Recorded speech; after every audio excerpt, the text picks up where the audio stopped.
गांव से कुछ दूर एक पुराना बंगला था जिसे लोग शापित हवेली कहते थे। कई सालों से वह खाली पड़ा था। गांव वालों का मानना था कि वहां किसी आत्मा का वास है।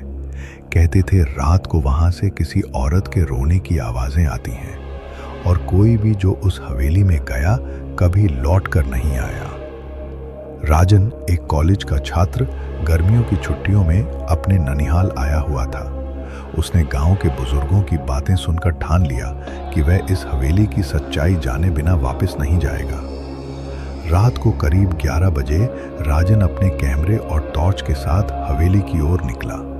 हवेली के पास पहुंचते ही ठंडी हवा चलने लगी और एक अजीब सी सरांध चारों ओर फैल गई। उसका दिल जोर जोर से धड़कने लगा, लेकिन उसने हिम्मत नहीं हारी और अंदर घुस गया।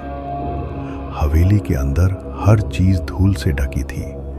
दीवारों पर पुराने खून के धब्बे थे और सीढ़ियां चटकती थीं। अचानक उसे ऊपर के कमरे से किसी के रोने की आवाज आई। डर के बावजूद वह आवाज की दिशा में बढ़ा। कमरे का दरवाजा धीरे धीरे खुद ब खुद खुला। अंदर एक औरत सफेद साड़ी में फर्श पर बैठी थी। उसके बाल बिखरे हुए थे और चेहरा झुका हुआ था। राजन ने डरते हुए पूछा, आप कौन हैं? औरत ने धीरे से सिर उठाया। उसकी आंखें काली और गहरी थीं, चेहरा सूखा हुआ और विकृत। उसने अचानक चीख मारी और हवा में उड़ते हुए राजन की तरफ बढ़ी। राजन डर के मारे नीचे गिर गया। जब उसकी आंख खुली, वह हवेली के बाहर मैदान में पड़ा था।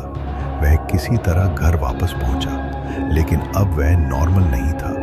उसकी आंखें हर वक्त डर से भरी रहती थीं और वह रात को अजीब अजीब चीजें बड़बड़ाता।